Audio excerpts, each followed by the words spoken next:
इस चार्ट को एनालाइज करने में आपको कितना समय लगता है? घंटा, 2 घंटा, पूरा दिन? फिर भी आप फेल हो जाते हो। आई डोंट नो, मतलब बहुत से ट्रेडर्स के साथ में ऐसा होता है, ठीक है। बट इस चार्ट को खोलने और देखने के बाद बहुत ही ऑब्वियस लेवल्स हैं और प्राइस हैं जो कि मैं देख पा रहा हूँ कि जहाँ पे प्राइस जो है वो जा सकती है, ठीक है। नेक्स्ट, तो हम इस चीज़ से बात करते हैं कि अभी फ़िलहाल इस प्राइस को देखते हुए यहाँ पे हमें क्या दिख रहा है, क्या समझ में आ रहा है। ओके, ये जो है हम पूरा इंस्टीट्यूशंस के पर्सपेक्टिव से इस चीज़ को देखेंगे, किस तरीके से लोग अपने ऑर्डर्स को मार्केट में प्लेस करते हैं, किस तरीके से वो मार्केट में आउट होते हैं, कैसे वो मार्केट में मैनिपुलेट हो जाते हैं इंस्टीट्यूशंस के द्वारा, और इन सारी चीज़ों में बात करेंगे, ठीक है। किन लेवल्स को आपको देखना चाहिए, कैसे आप कोई ट्रेड एंटिसिपेट कर सकते हैं, ठीक है।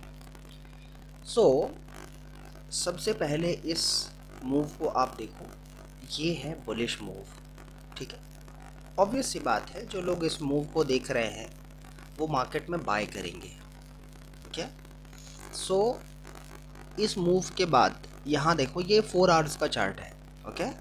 और इस जगह से लेकर यहाँ से लेकर यहाँ तक, ठीक है, यहाँ से लेकर यहाँ तक क्या हो रहा है, पेशेंस के साथ देखना ताकि आपको समझ में आए। मैं आपको बहुत सारे एग्जांपल्स दिखाऊंगा जो चीज़ें मार्केट में होती हैं उस चीज़ का, ठीक है। सो ये 4 आवर्स का चार्ट है और ये देखो, ये एक लो, ये higher low, higher high, higher low, ठीक है। सो ये हायर लो जो है, इस हायर लो के नीचे ये देखो आप, ये जितने भी बार प्राइस यहाँ पे इतने देर में कंसोलिडेट किया है प्राइस, ये है आपका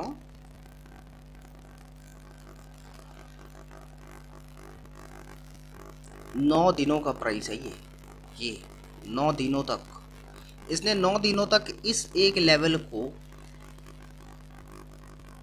स्वीप नहीं किया, मीन्स प्राइस बार बार इस लेवल पे घूम रही है। रिटेल ट्रेडर्स क्या सोचते हैं, ये जो जैसे अप ट्रेंड में अगर मार्केट है तो जो हायर लो जो है वो हमारा सेफ है, यही सोचते हैं रिटेल ट्रेडर्स। उसके नीचे उनका स्टॉप लॉस पड़ा होता है, ये इंस्टीट्यूशंस को बहुत अच्छे से पता है, ओके। सो वो लोग एक्यूमुलेट करते हैं बायर्स को, ज़्यादा से ज़्यादा मार्केट में बायर्स को एक्यूमुलेट करते हैं 9 दिनों तक, ओके। 9 दिनों के बाद क्या होता है, ये देखो आप, इस लेवल के नीचे प्राइस यहाँ आया, ख़त्म, बायर्स आउट, ओके। अब इस मूव को जितने भी ट्रेडर्स ब्रेकआउट समझ रहे हैं वो लोग मार्केट में सेल करना शुरू कर देते हैं, ओके। सबसे पहले उनका स्टॉप लॉस कहाँ होगा, इसके ऊपर, ओके। ये देखो यहाँ पे वो भी आउट है ना।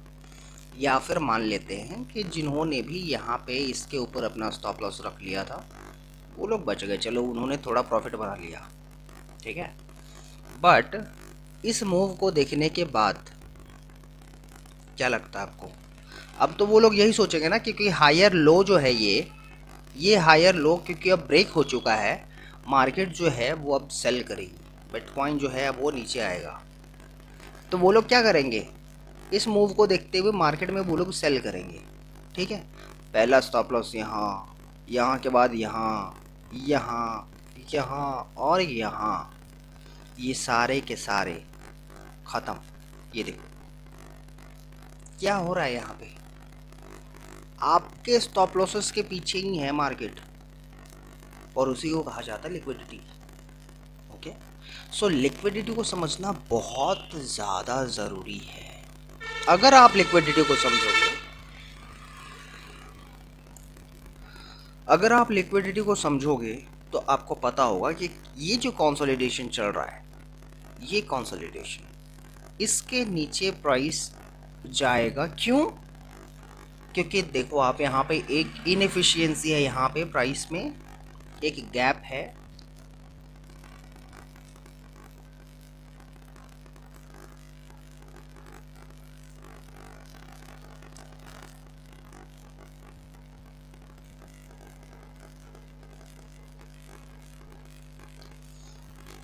ये देखो, दिखा? तो ये गैप है और ये गैप है। पहली बार जब प्राइस नीचे आती है, एक गैप पे ये मिटिगेट करने के बाद प्राइस ऊपर उठती है। अगेन जब वो नीचे आती है, वो सेकंड गैप को फिल करती है और फिल करने के बाद कहाँ जाती है ये? यहाँ। क्यों? इस मूव में जितने भी सेलर्स हैं, उन सभी सेलर्स के स्टॉप लॉसेस इसके ऊपर है, इसके ऊपर है, इसके ऊपर है, इसके ऊपर है ना? तो ये मार्केट जाती है ऊपर। एक बार नीचे जाने से पहले मार्केट एक बार ऊपर जाती है, क्योंकि उन सभी के स्टॉप लॉसेस वहाँ पे पड़े हुए हैं। यहाँ पे गया, स्टॉप लॉसेस इसने हिट किया, आप लोग कंफ्यूज्ड, आप लोग ब्रेकआउट पे फिर बाय करोगे, बाय करोगे, बाय करोगे, बाय करोगे, ठीक है? Loss झेलोगे, loss झेलोगे। सो ये तो था 4 घंटे का टाइम फ्रेम पे एनालिसिस। बट हमारा अभी टारगेट क्या है? ये है सेल स्टॉप्स, मीन्स इसके नीचे उन सभी के स्टॉप लॉसेस पड़े हुए हैं जो इस पूरे रेंज में जिन्होंने भी बाय किया है। ओके, जितने भी बायर्स हैं इस रेंज पे, उनके स्टॉप लॉसेस इसके नीचे पड़े हुए हैं। और क्यों यहाँ जाना चाहिए प्राइस, है ना? ये भी एक सवाल है कि यहाँ प्राइस क्यों जाना चाहिए, हम क्यों ट्रस्ट करें कि इसके नीचे प्राइस जाएगा ही जाएगा। ओके, सो सबसे पहली बात तो ये कि एक इनएफिशिएंसी प्राइस का यहाँ पे है और इसके नीचे स्टॉप लॉसेस पड़े हुए हैं। 2 रीज़न। ओके, और अभी फ़िलहाल प्राइस कर क्या रहा है ये भी हम देखते हैं। ये देखो, ये हमारे सामने 4 आवर्स का चार्ट है और आप यहाँ पे देख सकते हैं, मैंने इसे ये शेडेड एरिया में मैंने मार्क किया है। ये है आपका एक गैप, ठीक है? जब मार्केट सेल हो रही होती है उस समय जब कोई गैप छूटता है ना, तो उसे हम लोग सेल साइड का इम्बैलेंस कहते हैं। सेल साइड का इम्बैलेंस और गैप एक ही चीज़ होता है, तो सेल साइड का इम्बैलेंस हम लोग कहते हैं, ठीक है? और इसे कहा जाता है आईसीटी कॉन्सेप्ट्स में सीबी, मीन्स सेल साइड का इम्बैलेंस और बाई साइड का इनएफिशिएंसी। मीन्स सेल साइड में एक इम्बैलेंस क्रिएट हुआ, ठीक है? सेल साइड के प्राइस डिलीवरी में एक इनएफिशिएंसी क्रिएट हुआ जिसे बाय साइड की डिलीवरी की ज़रूरत है। ओके, मीन्स प्राइस एक बार नीचे तो आई, पर इस 4 आवर्स के टाइम फ्रेम पे प्राइस नीचे तो आई, पर ये प्राइस ऊपर आकर इसने इसे बैलेंस नहीं किया। Okay, so this is imbalance. By side के लिए ये इनएफिशिएंट है, मीन्स इस इनएफिशिएंसी को एक बाई साइड की मूव आएगी और इसे फिल करेगी। ओके, सो सेल साइड का इम्बैलेंस और बाई साइड का इनएफिशिएंसी, ठीक है? अब एक और चीज़ देखो, यहाँ पे ध्यान देने वाली बात है कि ये एक हाई, दिस वन, और ये एक हाई, ये दोनों ही हाइज जो हैं, ये हाई जो है इस हाई के ऊपर है, आप देख सकते हो क्लियरली। ठीक है, यहाँ पे क्या हो रहा है, क्या किया जा रहा है, यहाँ पे आपके साथ खेला जा रहा है किस तरीके से। इस हाई को छोड़ा गया यहाँ पे, ताकि आप समझो इस इम्पल्सिव एक ब्लैक कैंडल से, जो कि एक इनगल्फिंग कैंडल भी है, रिटेल ट्रेडर्स इस चीज़ को कंसीडर करते हैं, तो मैं उन्हें बता दूं कि ये एक इनगल्फिंग कैंडल जो डाउन साइड का आप देख पा रहे हो, ये इनगल्फिंग कैंडल को देखते हुए आप लोग मार्केट में सेल करोगे।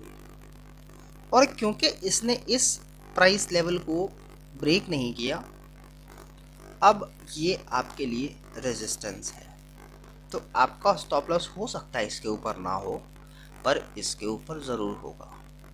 ओके, और बदकिस्मती से, या फिर बदकिस्मती से ना कहें तो ही बेहतर होगा, क्योंकि प्राइस इसी तरीके से चलती है। यहाँ पे जो इनएफिशिएंसी प्राइस ने छोड़ा, वो इनएफिशिएंसी के नीचे ही एक और दो हाइज, जिसे हम लोग रेजिस्टेंस मानकर चलते हैं। ये रेजिस्टेंस ब्रेक होगा, इस इम्बैलेंस को प्राइस फिल करेगी।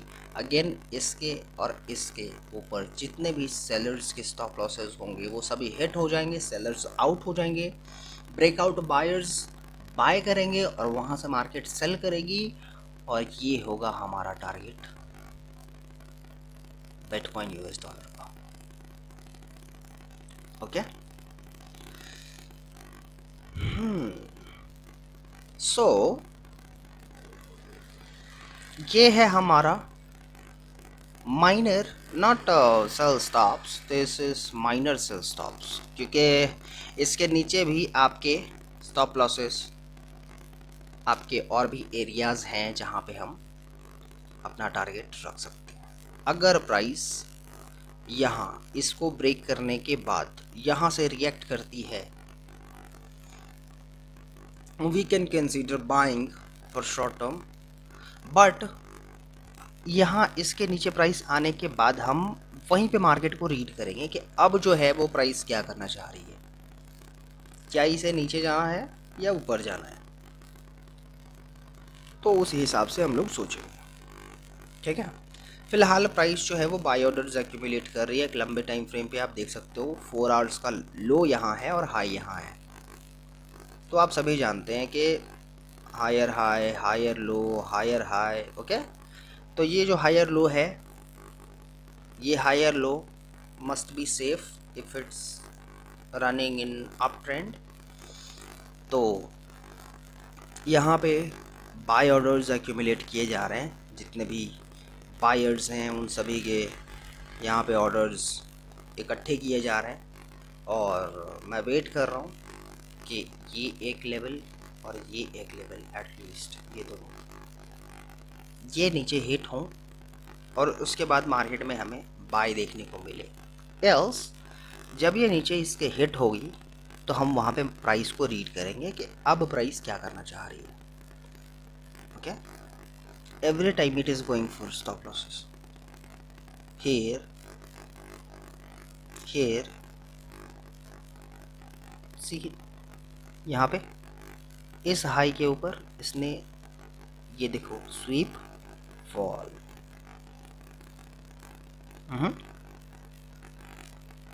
एम आई राइट और रॉन्ग?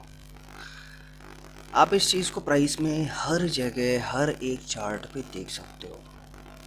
अभी मैं आपको एक और चार्ट दिखा रहा हूँ यूरो यूएस डॉलर का। मैंने इसका एनालिसिस किया था और इसे मैंने पोस्ट भी किया है, तो मैं इस चीज़ को आपको दिखाता हूँ मेरे लिंक्डइन की पोस्ट पे।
What's wrong?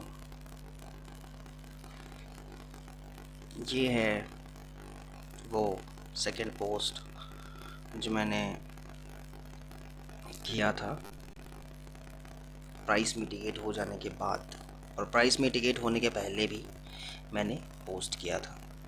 ठीक है, ये जब प्राइस इस जगह पे था मैंने पोस्ट किया कि हम लोग एनएफपी में यूरो डॉलर को ऊपर उठता हुआ देख सकते हैं इस लेवल तक। ओके, और ये प्राइस यहाँ पे उठा है, वो मैं पोस्ट अभी आपको दिखाता हूँ। Wait a minute.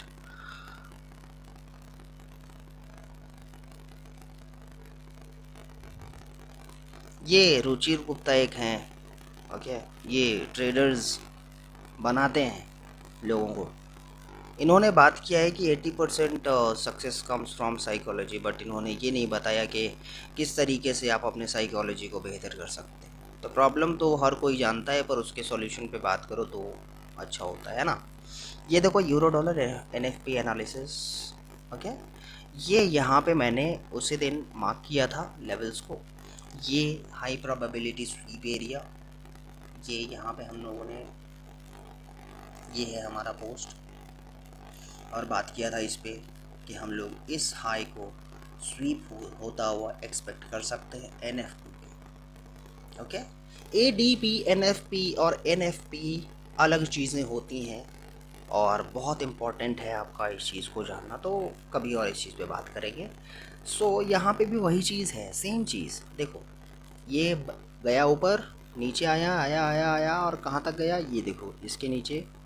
इस मूव को देखते हुए जितने भी लोगों ने बाय किया उन सभी के स्टॉप लॉसेस इसके नीचे, स्वीप, इसके बाद ये देखो।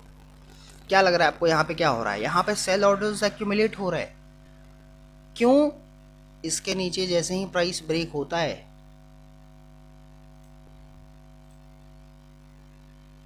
इसके नीचे जैसे ही प्राइस जाता है, ये लोग समझते हैं ये है ब्रेकआउट, ओके। और अब वो लोग मार्केट में सेल करना शुरू करते हैं। कई कई बार ऐसा होता है ना कि लोग यहाँ पे, कई लोग यहाँ पे निकल जाते हैं, ओके। पर कई लोग सोचते हैं कि अरे यार हाई तो ये है, तो रिस्क लेते हैं। वो क्या होगा, ये एक्यूमुलेशन सेल का ही हो रहा है। यहाँ पे सारे सेलर्स हैं, और अनफॉर्चुनेटली दिस हैपन्स। यहाँ पर मैंने लिखा हुआ है high probability sweep area, high probability. ये पता कैसे चलता है कि हाई प्रोबेबिलिटी है, ओके। ये सारी चीज़ें, बहुत सी चीज़ें हैं जो आपको जानने का ज़रूरत है। तो आई एम सॉरी, बट एक ही वीडियो में मैं सारी चीज़ों को एक्सप्लेन नहीं कर पाऊँगा। तो फ़िलहाल यूरो डॉलर में हम लोग एक रीट्रेसमेंट एक्सपेक्ट करेंगे। ये जो है इम्बैलेंस, ये इम्बैलेंस पे प्राइस ट्रेड करेगी। इस इम्बैलेंस के हाफ पे प्राइस किस तरीके से रिएक्ट करती है, हम लोग उस चीज़ को देखेंगे, और उसके बाद एनालाइज करेंगे कि अब शॉर्ट टर्म में हम लोग, डे ट्रेड में हम लोग क्या कर सकते हैं यूरो डॉलर के साथ, ओके। बट फ़िलहाल बिटकॉइन के बारे में थोड़ा और बात कर लें तो हमें समझ में आएगा कि बिटकॉइन में यही सीन चल रहा है कि इस एक इनगल्फिंग कैंडल को देखते हुए रिटेल ट्रेडर्स जो हैं वो मार्केट में सल सल सल करेंगे। उनका स्टॉप लॉसेस के ऊपर होगा, या फिर कुछ के स्टॉप लॉसेस के ऊपर होंगे, जो कि यहाँ पे मिटिगेट होना चाहिए, क्योंकि एक इम्बैलेंस यहाँ पे पड़ा हुआ है। ये बाय साइड का प्राइस डिलीवरी यहाँ पे लैकिंग है, मीन्स बचा हुआ है, छूटा हुआ है। सिर्फ यहाँ पे एक पर्टिकुलर कैंडल आप देख सकते हैं, कोई विक यहाँ से उठकर ऊपर तक नहीं गया है ना, ये यहीं पे रुका हुआ है। इस कैंडल का विक यहाँ पे है और इस कैंडल का विक यहाँ पे है। तो इन दोनों के बीच में एक इम्बैलेंस है, जिसमें सिर्फ और सिर्फ सेल साइड का डिलीवरी हुआ है, बाई साइड का नहीं। तो एक बाई साइड का डिलीवरी हम लोग एक्सपेक्ट करेंगे। और क्यों करेंगे? क्योंकि ये हाई और ये हाई दोनों बचा हुआ है, इसके ऊपर लोगों के स्टॉप लॉसेस पड़े हुए हैं, ये दोनों इस पे जाएंगे प्राइस, और यहाँ आने के बाद मैं उसके बाद एक्सपेक्ट करूँगा कि प्राइस फॉल हो और यहाँ तक आए। इसके नीचे आने के बाद हम लोग प्राइस को फिर से एनालाइज करेंगे कि अब मार्केट में क्या हो रहा है, ठीक है। और जो लोग इन सभी चीज़ों को मानते हैं, इनगल्फिंग कैंडल और फलाना ढिमकाना, मैं उनको एक और एग्जांपल दिखाता हूँ। अभी ये देखो, ये दिस वन, ये भी तो एक इनगल्फिंग कैंडल है, और ये तो एक बहुत बड़ा सा इनगल्फिंग कैंडल है, ठीक है। बट अफसोस कि ये एक इनगल्फिंग कैंडल को देखते हुए जितने भी लोगों ने मार्केट में बाय किया हुआ वो सभी के सभी लॉस पे गए होंगे, है ना। तो ये इनगल्फिंग कैंडल, ये जो है आपका मैनुअल इंटरवेंशन, जिसे हम लोग कहते हैं न्यूज़ इवेंट। तो न्यूज़ इवेंट में ये चीज़ें होती हैं। न्यूज़ में लोग कहते हैं अरे यार स्पाइक हो गया यार, स्पाइक हो गया यार, न्यूज़ था यार, पता ही नहीं चला। मतलब न्यूज़ में लोगों को पता नहीं चलता कि क्या करना है जब तक आपके पास प्राइस एक्शन का नॉलेज ना हो। ओके, तो मगर जितने भी लोग जानते हैं कि प्राइस जो है इस लेवल तक मिटिगेट हो सकती है, क्यों? क्योंकि सी दिस, एक, दो और तीन, यहाँ पे है आपका ये मंडे। ओके, आप ध्यान से देखना, ये संडे 17, और ये है आपका मंडे। सो ये आपका वीक हाई है। ओके, ये वीक का हाई है, ये एक सप्ताह का जो प्राइस है ना, ये उसका हाई है। ये गया, ये आपके लिक्विडिटी के एरियाज हैं, सेशंस के हाई, पिछले दिन का हाई, पिछले वीक का हाई, पिछले मंथ का हाई, ये जितने भी हैं ये सभी लिक्विडिटी के एरियाज होते हैं। Same for the sell side, previous day low, previous week low, previous session low, sessions के लो, ये सभी। ओके, तो लिक्विडिटी बहुत अलग अलग जगह पे रिजाइड करती है। वो चीज़ आपके स्टडी का चीज़ है। आप जब तक उन सभी को नहीं समझोगे, नहीं जानोगे, आप इसे नहीं कर पाओगे। ठीक है, सो फ्रेंड्स, फिलहाल के लिए बस इतना ही। Thanks for watching, take care, have a good day and good trading.